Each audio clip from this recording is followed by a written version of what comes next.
Today I'm going to show you how to install an oil pressure gauge.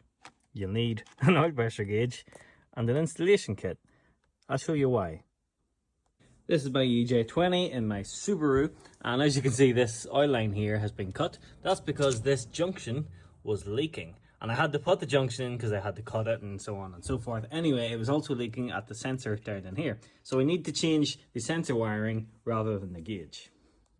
First thing you need to do is find a sensor hole. I have one right here on the top of the engine that's threaded and all ready to go. Now you'll need to make sure that the threads match the sensor hole. Thankfully, this one did fit and I've checked and the two are identical, so we're good to go. Although to avoid any disappointment, I'll just take that gauge off and double check that that fits as well. So that one there's the oil pressure. I'll just screw that on and yep, that's perfect. That'll work fine.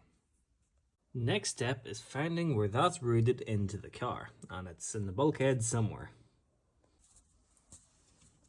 Bingo! Which comes through here, up into the dash, and up through there. So it's time for my favourite gadget, burr ground grabber,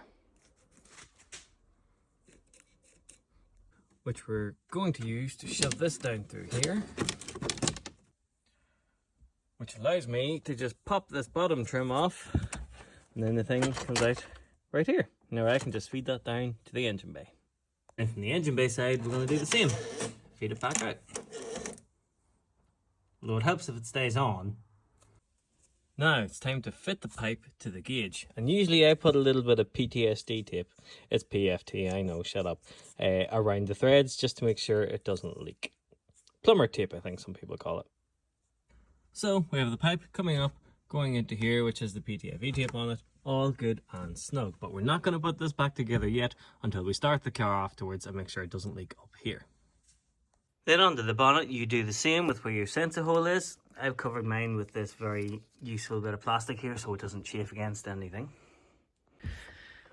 Then you get in the car, start it, and pray you've got oil pressure. Oh yeah!